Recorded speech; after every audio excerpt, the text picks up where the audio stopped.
మధురం మధురం నీ వాక్యం నా త్రోవకు దీపం నీ వాక్యం. యేసు నామంలో మీకు శుభములు సమృద్ధిగా కలుగునుగాక. మధురం నీ వాక్యం అనే కార్యక్రమానికి స్వాగతం. ఈరోజు మనం లూకా సువార్త 32వ భాగంగా యేసు పునరుత్థానం అనే అంశాన్ని ధ్యానించుకుందామండి.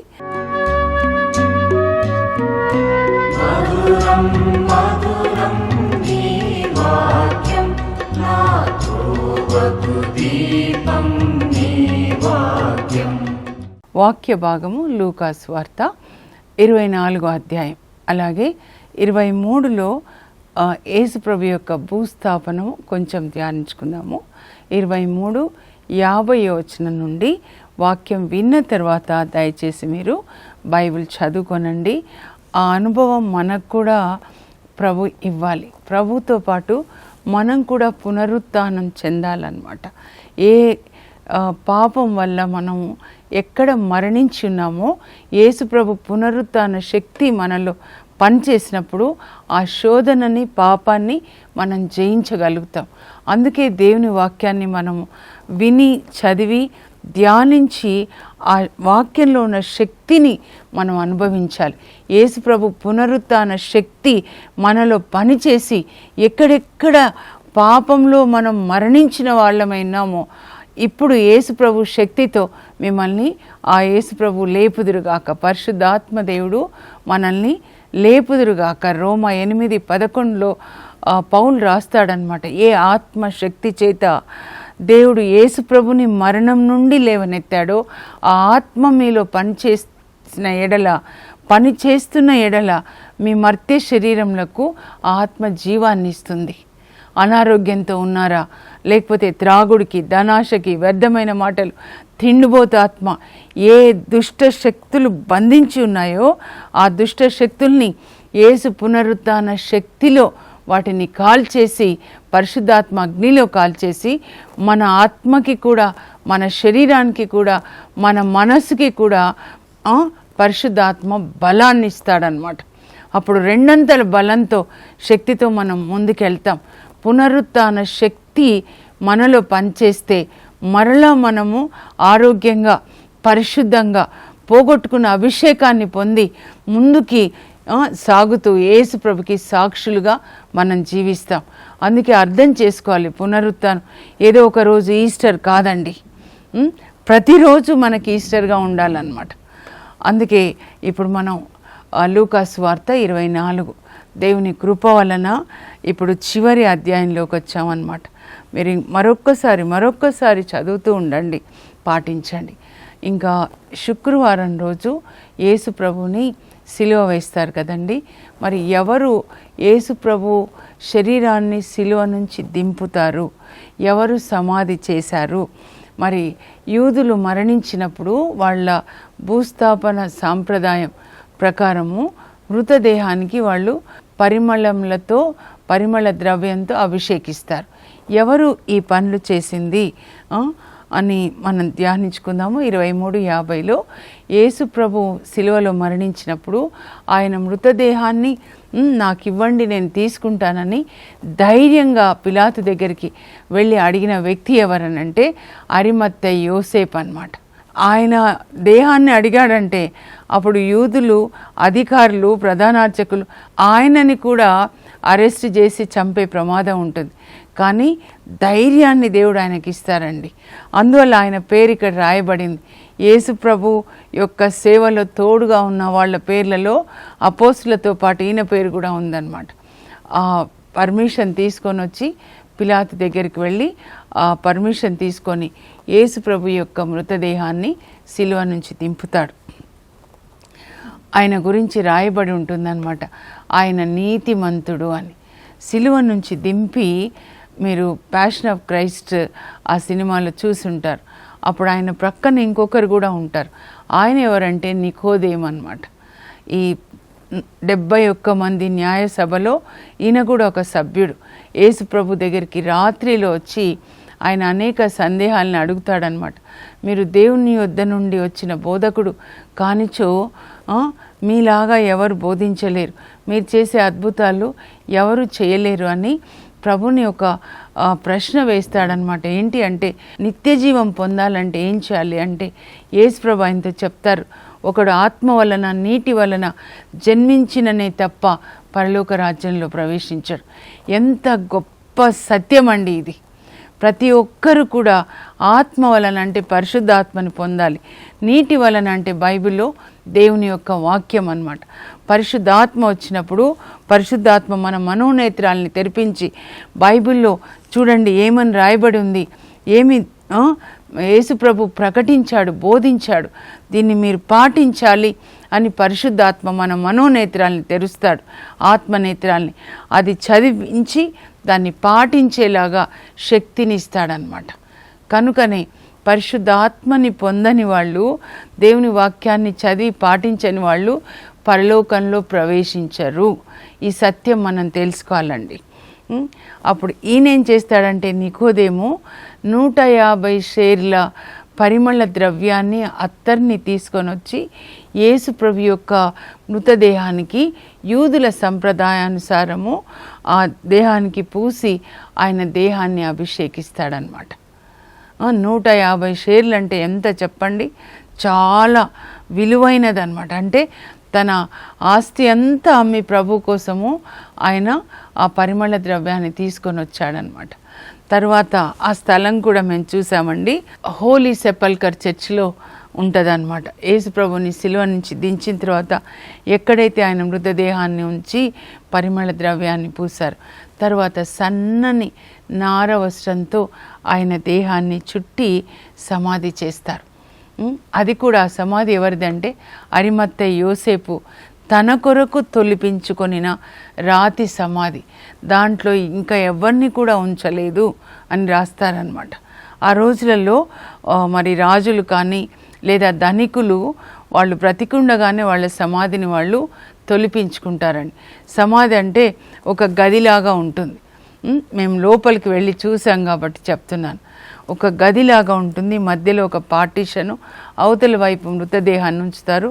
ఇక్కడ లోపలికి వెళ్ళడానికి కొంచెం ప్లేస్ ఉంటుంది అన్నమాట. అయితే ఇంకా వీళ్ళు సమాధి చేస్తూ ఉంటే మరి యేసు ప్రభు సిలువ చెంత ఉన్న స్త్రీలు ఉన్నారు కదండి, వాళ్ళు ఎక్కడి నుంచి వచ్చారంటే గలిలియా నుంచి వచ్చారండి. ఉత్తర గలిలియా నుంచి లూకా సువార్త 9:51 అక్కడ పైన హెడ్డింగ్ ఏంటంటే యేసు ప్రభు గలిలియా నుంచి యెరూషలేం ప్రయాణం అన్నమాట. అలా యేసు ప్రభుతో పాటు వీళ్ళు వస్తారు.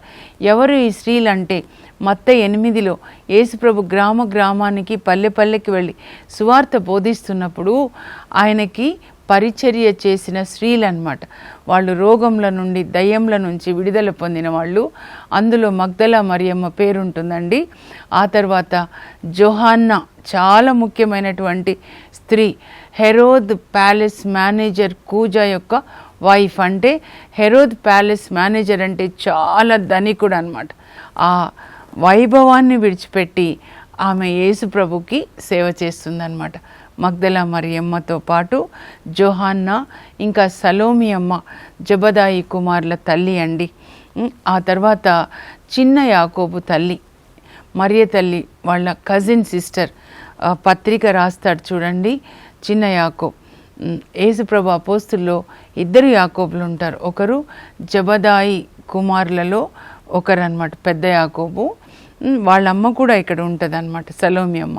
అలాగే చిన్న యాకోబు వాళ్ళ మమ్మీ, ఆమె పేరు కూడా మరియమ్మ, వేరొక మరియా అంటారు. మరియ తల్లికి కజిన్ సిస్టర్ అన్నమాట. సో మెయిన్గా ఈ 4 స్త్రీలు ఆ యేసు ప్రభుని సమాధి చేసిన చోటుని చూసి జ్ఞాపకం ఉంచుకొని ఇంటికి వచ్చిన తర్వాత శుక్రవారం తర్వాత ఈవినింగ్ 6 అయిందంటే వాళ్ళకి శనివారం, అది విశ్రాంతి దినం. ఎవరు ఏ పని చేయకూడదు. కనుక వాళ్ళు ఏ పని చేయకుండా మరి తర్వాత పరిమళ ద్రవ్యాలని అంతా సిద్ధం చేసుకొని వేకోజామున ఆదివారం తెల్లవారక ముందే మగ్దలా మరియా, చిన్న యాకోబు తల్లి మరియమ్మ, యోహాన్నా, సలోమి అమ్మ, ఈ 4 ప్లస్ ఇంకా కొంతమంది స్త్రీలు అన్నమాట, ఒక టీం అంతా కూడా మరి యేసు ప్రభు సమాధి దగ్గరికి వెళ్తున్నారండి. ప్రభుని వేకువనే వెతికిన స్త్రీలు అన్నమాట. అందువల్ల మీరు యేసు పునరుత్థానం, ఈస్టర్, రిజరెక్షన్ ఆఫ్ జీసస్ అంటే ముందు మనకెవరు జ్ఞాపకం వస్తారంటే మగ్దలా మరియమ్మ అన్నమాట. ఇప్పుడు యేసు ప్రభు పుట్టుక అనుకోండి, క్రిస్మస్ అనుకోండి, మరియ తల్లి, లోకానికి అందించిన దేవుని తల్లి. ఇక్కడ పునరుత్థానం అనగానే మగ్దలా మరియమ్మ యేసు ప్రభుని వెతుకుతూ, తనతో పాటు ఇంకా కొంతమంది స్త్రీలను తీసుకొని యేసు ప్రభుని వెతుకుచు ఆయనకి పరిమళ ద్రవ్యాల్ని రాయడానికి త్వరగా వెళ్తున్నారు. అంటే 3 గంటలకి లేచారనమాట. ఆ సమాధి దగ్గరికి వెళ్ళేసరికి దాదాపు 6 అవుతుంది. అలా యేసు ప్రభుని మనం వెదకాలండి. అయితే సమాధిని పెద్ద రాయితో మూసేస్తారు. ఎవరు ఆ రాయిని మన కోసం తొలగిస్తారు అని అనుకుంటూ వెళ్తారు. వెళ్ళేసరికి రాయి తొలగింపబడి ఉంటుంది. అప్పుడు వాళ్ళు లోపలికి వెళ్తారు. చూస్తే అక్కడ యేసు ప్రభు దేహం ఉండదన్నమాట. వాళ్ళకి ఏం చేయాలో తోచదు, ఎందుకంటే పరిమళ ద్రవ్యాన్ని తీసుకొని వచ్చారు, కానీ ఏం చేయాలో వాళ్ళకి తోచదన్నమాట. అప్పుడు వాళ్ళ ప్రక్కన 2 దేవదూతలు నిలువబడి, మీరు సజీవుడైన వాణిని ఎందుకు సమాధిలో వెతుకుతున్నారు? ఆయన ఇక్కడ లేడు, ఆయన లేచి ఉన్నాడు. మీకు గుర్తుందా ఆయన మీతో ఉన్నప్పుడు ఏం చెప్పాడు? ఆయన పెద్దల చేతికి అప్పగించబడి సిలువ వేయబడతాడు, కానీ 3వ రోజు నేను లేస్తాను అని గలిలయలో సువార్త బోధించేటప్పుడు చెప్పాడు కదా మీకు. అప్పుడు వాళ్ళు ఇంకా గబాగబా మళ్ళీ వెనక్కి వచ్చేస్తారనమాట. వెనక్కి వచ్చేసి మళ్ళీ సమాధి దగ్గర నుంచి యెరూషలేం మేడ పైగదిలో ఎక్కడైతే అపోస్తలులు ఉన్నారో వాళ్ళ దగ్గరకు వస్తారు. వచ్చి చెప్తారనమాట, ఇలా సమాధి ఖాళీగా ఉంది అని చెప్తే అప్పుడు పేతురు, యోహాను 2 కలిసి వెళ్తారు, చూస్తారు, వచ్చేస్తారనమాట. ఇంతవరకే ఇక్కడ లూకా రాస్తాడండి ఆ రోజు. తర్వాత ఏం జరిగింది మధ్యాహ్నం, ఇది ఇక్కడ మాత్రమే ఉంటుందన్నమాట. అప్పుడు ఈ మేడ పై గదిలో ఉన్నటువంటి 120 మంది శిష్యుల్లో 2, ఒకరి పేరు చెప్పారు, క్లోఫా. ఆయన భార్య మరియమ్మ యేసుప్రభు శిలువ చెంత ఉంటుంది, యోహాన్ 19:25 అనమాట. 2 వాళ్ళు యెరూషలేం నుండి ఎమ్మావుస్ వెళ్తున్నారండి. మీరు మ్యాప్ చూడండి, యెరూషలేం నుండి ఎమ్మావుస్ 11 కిలోమీటర్స్ అనమాట. వీళ్ళిద్దరూ బయలుదేరి 2 మాట్లాడుకుంటున్నారు. అయ్యో, యేసు ప్రభుకి ఇన్ని సంవత్సరాలు శిష్యులుగా ఉన్నాం, ఆయన మనల్ని ఈ రోమా ప్రభుత్వం నుంచి విడిపిస్తాడు అనుకున్నాం, ఆయనని సిలువ వేశారు, మరి ఆ స్త్రీలు వెళ్ళి చూసొచ్చారు, ఖాళీగా ఉంది. పేతురు వాళ్ళు కూడా వెళ్ళి చూసొచ్చారు, ఖాళీగా ఉంది. మాట్లాడుకుంటుంటే చూడండి, వాళ్ళు ఎప్పుడు బయలుదేరుతారో యెరూషలేం నుండి ఎమ్మావుస్ వరకు యేసు ప్రభు వాళ్ళతో కలిసి నడుస్తున్నాడు. 4 గంటల ప్రయాణం అండి. అసలు గొప్ప సత్యం అన్నమాట. అక్కడ మగ్దలైన మరియతో మాట్లాడింది చాలా కొద్దిగా సేపే. తర్వాత ఇప్పుడు రాత్రి మళ్ళీ శిష్యులకి కనబడతాడు ఇక్కడ వాళ్ళ మేడ పైగదిలో. కానీ 4 గంటలు యేసుప్రభు పునరుత్థానమైన రోజున ఈ 2 శిష్యులతో కలిసి ఆయన మాట్లాడుతూ ఆయన వాళ్ళకి లేఖనాలన్నీ కూడా వివరిస్తాడనమాట. ఎన్ని లేఖనాలు వివరిస్తాడంటే, మోషే ధర్మశాస్త్రం అంటే 5 గ్రంథాలు ప్లస్ ప్రవక్తల గ్రంథాలు అంటే 16. ఈ 4 గంటల ప్రయాణంలో 21 గ్రంథాలు వాళ్ళకి వివరిస్తాడండి ప్రభు. వీళ్ళు దేవుని గురించి, యేసుప్రభుని గురించి మాట్లాడుతున్నారు కనుక యేసుప్రభు కూడా వాళ్ళతో కలిసి నడుస్తూ మీరు ఏం మాట్లాడుకుంటున్నారు అని అంటే, నీకు తెలీదా ఏం జరిగిందో యెరూషలేంలో, నువ్వు కొత్తవాడవా? ప్రభు అంటారు, ఏం జరిగింది అని అంటారు. అంటే ఇదిగో నజరేయుడైన యేసు, ఆయన చాలా గొప్ప ప్రవక్త, మరి ఆయన తన క్రియల్లో వాక్యంలో కూడా చాలా గొప్పవానిగా మనుషుల చేత, దేవుని చేత పరిగణింపబడ్డాడు. కానీ ఆయనని సిలువ వేశారు, సమాధి చేశారు. అయితే ఈరోజు ఉదయము మాలో కొంతమంది స్త్రీలు సమాధి దగ్గరికి వెళ్ళి చూశారు, ఖాళీగా ఉంది. దేవదూతలు చెప్పారు ఆయన సజీవుడై లేచాడు, ఇక్కడ లేడు అని చెప్పి. అప్పుడు ఇంకా 2 వెళ్ళి చూశారు. అయితే శిష్యుల్లో 2 వెళ్ళి చూశారు. వాళ్ళు చూసినప్పుడు కూడా ఖాళీగా ఉంది అని చెప్పినప్పుడు ఇప్పుడు యేసుప్రభు మాట్లాడతారనమాట. ఓరి అవివేకులారా, మందమతులారా, మరి మోషే ధర్మశాస్త్రంలో ఏం రాయబడి ఉంది, ప్రవక్తల గ్రంథాల్లో ఏం రాయబడి ఉంది, అదంతా కూడా వాళ్ళకి వివరిస్తాడనమాట. వివరించిన తర్వాత అప్పటికి ఇంకా ఎమ్మావుస్ వస్తుందండి, జెరూసలేం నుంచి ఎమ్మావుస్ వస్తుందన్నమాట. అప్పుడు వాళ్ళు అక్కడ ఉండాలని అనుకుంటారనమాట. కానీ ప్రభు ఓకే నేను వెళ్ళిపోతున్నాను చెప్పుంటాడు. అప్పుడు వీళ్ళు అంటారు, మాతో ఉండిపోయా, సంధ్యవేళ అగుచున్నది, మాతో ఉండిపో. సంధ్యవేళ అంటే ఈవినింగ్ 6 o'clock. అప్పుడు యేసు ప్రభు ఉండిపోతారు. వాళ్ళు ఉండయ్యా అంటే ఉంటారనమాట. ఇంకా వాళ్ళు తినడానికి కూర్చున్నప్పుడు అప్పుడు యేసు ప్రభు ఏం చేస్తారంటే రొట్టె తీసుకొని దాన్ని త్రుంచి వాళ్ళకి పంచి ఇస్తారనమాట. అప్పుడు గుర్తిస్తారండి వాళ్ళకి. అప్పుడు వాళ్ళ మనోనేత్రాలు, ఆత్మనేత్రాలు తెరవబడి యేసు ప్రభుని వాళ్ళు గుర్తిస్తారు. యేసు ప్రభు అని గుర్తించే లోపల ఆయన అదృష్టుడైపోతాడు. ఎప్పుడు గుర్తించాడు? రొట్టెని విరిచి పంచి ఇచ్చినప్పుడు అన్నమాట. పంచి ఇవ్వడం యేసు ప్రభు శిష్యులైన మన లక్షణంగా ఉండాలన్నమాట. బ్రేకింగ్ ఆఫ్ ద బ్రెడ్ అంటే యాక్చువల్గా లేఖనాల్ని వివరించడం అన్నమాట, బ్రేక్ చేయడం. ఆయన శరీరం కూడా సిలువలో విరువబడిందండి, మన కొరకు నలగొట్టబడింది. అలా అనేకమైన అర్థాలు, ఇన్నర్ మీనింగ్ ఉంటుందన్నమాట. అప్పుడు వాళ్ళిద్దరు అనుకుంటారు, ఆయన దారిలో మనకి లేఖనాల్ని వివరించినప్పుడు మన హృదయాలు అగ్నితో మండలేదా? మన హృదయాలు అగ్నితో మండాయి. దేవుని యొక్క వాక్యము ఎప్పుడు వివరించబడుతుందో అప్పుడు మన హృదయంలో ఆ వాక్యం మండుతుందన్నమాట. ఇర్మియా చెప్తాడు 20:9 ప్రభా నీ వాక్యం నా హృదయంలో అగ్నిలాగా మండుతుంది. అలా మండాలండి దేవుని వాక్యం. ఎప్పుడైతే మండుతుందో లోపల ఉన్న మలినం అంతా కూడా కాలిపోతుంది అన్నమాట. ప్రతిరోజు దేవుని వాక్యం మన హృదయంలో మండాలి. దేవాలయంలో దీపం ఆరకూడదు అని అంటారు, మీరు చదివితే లేవియ కాండాలు. ఆ దేవాలయం మనమే. ఆ దీపం దేవుని యొక్క వాక్యం అగ్నిలాగా మండాలి. ఏ రోజుకు ఆ రోజు అగ్నిలాగా మన హృదయాలు శుద్ధి చేయబడాలి. అగ్నిలో బంగారం శుద్ధి చేయబడినట్లుగా అన్నమాట. అప్పుడు వాళ్ళు అనుకుంటారు, అమ్మో మనం వెళ్ళి అందరికీ చెప్దాం అని మళ్ళీ ఎమ్మావుస్ నుంచి తిరిగి వచ్చేస్తారండి యెరూషలేం.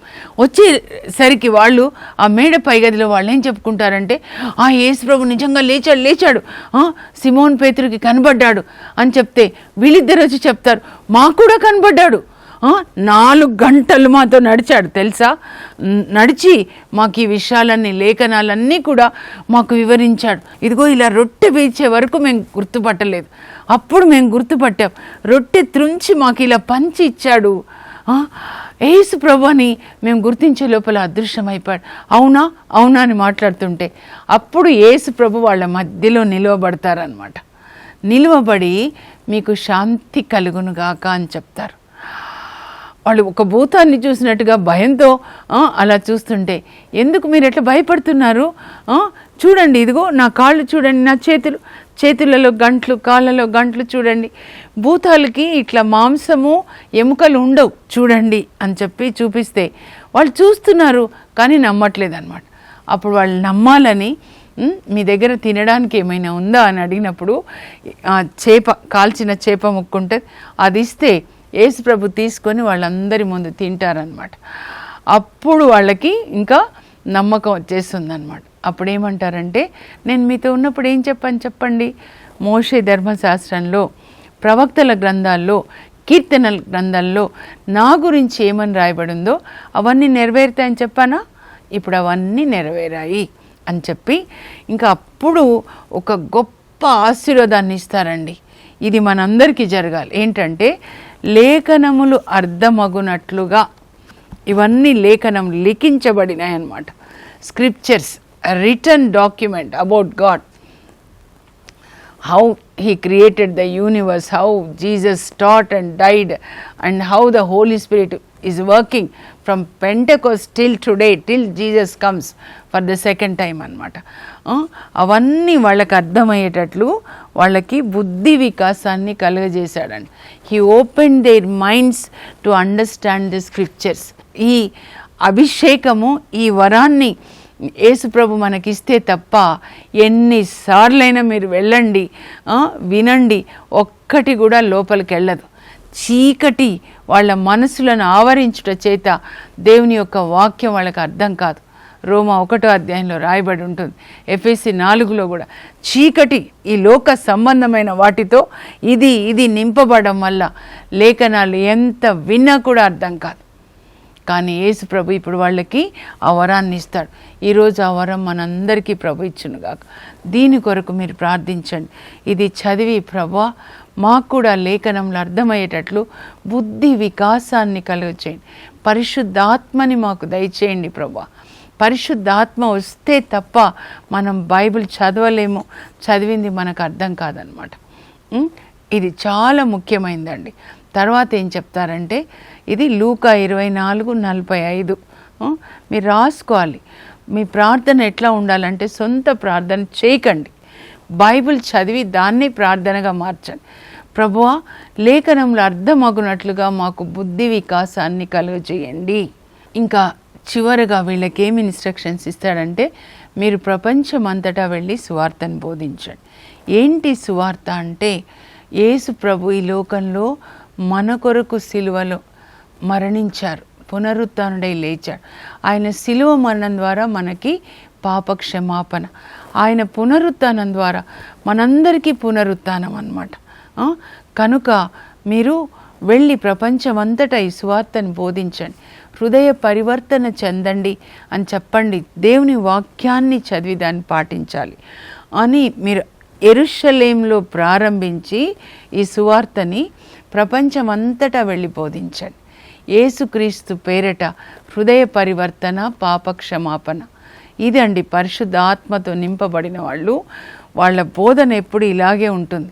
మీరు పేతురు ప్రసంగం చూడొచ్చు. అపోస్తుల కార్యాల్లో పరిశుద్ధాత్మని పొందిన తర్వాత మీరు హృదయ పరివర్తన చెందండి, అప్పుడు మీకు పరిశుద్ధాత్మ, దేవుని వరమగు పరిశుద్ధాత్మ ఇవ్వబడుతుంది అని చెప్పి యేసుప్రభు ఇంకేమంటారంటే చూడండి, నా తండ్రి చేసిన వాగ్దానాన్ని నేను మీకు పంపబోచున్నాను. ఏంటి ఆ వాగ్దానము? నేను చాలా సంవత్సరాలు అనుకున్నానండి. ఏ వాగ్దానము? పాత నిబంధనలో ప్రవక్తల గ్రంథాలు కానీ ఇంకా ఆది గ్రంథం నుంచి చాలా వాగ్దానాలు. ఏం వాగ్దానం? యోవేలు 2:28 అన్నమాట. అక్కడ అంత్యదినములలో అందరి మీద నా ఆత్మని కుమ్మరిస్తాను, అప్పుడు మీ పుత్రికలు నా సందేశాన్ని చెప్తారు, మీ యువకులు దర్శనాలు కాంచుతారు, మీ ముదుసలు కలలు కంటారు. ఆ దినమున నా సేవకులకు స్త్రీ పురుషులందరి మీద నా ఆత్మని కుమ్మరిస్తాను. ఇది నేను వెళ్ళి మీకు పరిశుద్ధాత్మని పంపిస్తాను. మీరు పరిశుద్ధాత్మని పొందే వరకు యెరూషలేంలోనే వేచి ఉండండి అని చెప్తారనమాట. Remain in Jerusalem until unless you are clothed with the holy spirit from above. పరలోకం నుంచి దేవుడు మనకిచ్చే వస్త్రం ఏంటంటే పరిశుద్ధాత్మ అండి. పరిశుద్ధాత్మ అనే ఈ అగ్ని వస్త్రాన్ని మనం ధరించినప్పుడు ఈ లోక మలినము మనల్ని అంటదు, కాలదు. దానియేలు స్నేహితులు అగ్నిలో పడద్రోయబడినప్పుడు వాళ్ళు ఎందుకు కాలిపోలేదండి? వాళ్ళు ఏం వస్త్రాన్ని ధరించారంటే పరిశుద్ధాత్మ అగ్ని వస్త్రాన్ని ధరించారు. ఆ అగ్ని వస్త్రం లేకపోతే పడిపోతారు. ఇది పడిపోయినాడు సంసోన్ చూడండి, శరీర కోరికలతో ఢిల్లీలో ఒడిలో పడిపోయినాడు. లేకపోతే త్రాగుడికి పడిపోయిన వాళ్ళు, ధనాశకి పడిపోయిన వాళ్ళు. ఈ లోకంలో ఇప్పుడు దుష్టుడు ఎక్కువగా సాతాను పుత్రుడు పనిచేస్తున్నాడు. 2 తెస్సలోనిక 2లో ఉంటుంది. పాప పురుషుడు, ఒక లా లేదు, ఒక దైవభీతి లేదు. ఏం తినాలంటే అది తినాలి, ఏం చూడాలంటే అది చూడాలి. తల్లిదండ్రులను గౌరవించేది లేదు. కష్టపడి చదివిస్తే కనబడిన అమ్మాయితో పారిపోవడం, భయం లేకుండా కనబడిన అబ్బాయితో పారిపోవడం, ఇట్లాంటివన్నీ కూడా సాతాను పుత్రుడు చేస్తున్న పని అన్నమాట.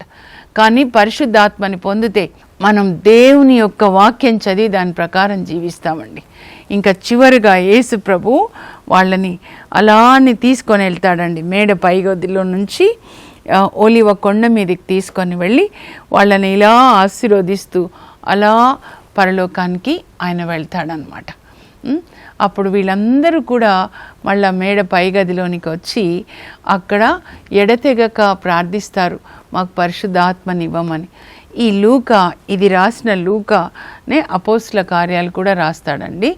అప్పుడు వాళ్ళు ప్రార్థిస్తూ ఉన్నప్పుడు పెంతెకోస్తు దినాన పరిశుద్ధ ఆత్మదేవుడు పరలోకం నుంచి బలంగా వీచే గాలిలాగా వస్తాడు. ఆ మేడ పైగదంతా నిండిపోతుంది పరిశుద్ధాత్మ గాలి. గాలి వస్తే దుమ్ము పోయినట్లుగా పరిశుద్ధాత్మ గాలి వీచినప్పుడు మనలో ఉన్న మలినమంతా వెళ్ళిపోతుంది. తర్వాత పరిశుద్ధాత్మ అగ్ని నాలుకల రూపంలో అక్కడున్న ఒక్కొక్కరి మీద 120 మంది మీద అగ్ని నాలుకలు వాళ్ళ మీద వచ్చి నిలుస్తాయి. తర్వాత వాళ్ళ నాలుకతో కలుస్తాయి. వాళ్ళు అన్య భాషలో రీక మమాష కలిక మాట్లాడతారు. పరిశుద్ధాత్మ మొదటిసారిగా అందరి హృదయాల్లోకి వెళ్తారు. అది పెంతెకోస్తు. అది మనకి జరగాలన్నమాట. ప్రార్థన చేసుకుందాం. పరలోకపు మా తండ్రి, మీ పరిశుద్ధ నామమునకు స్తోత్రం కలుగునుగాక. యేసయ్య, మీరు మా కొరకు పరలోక రాజ్యాన్ని గురించి అనేక విషయాలు బోధించారు.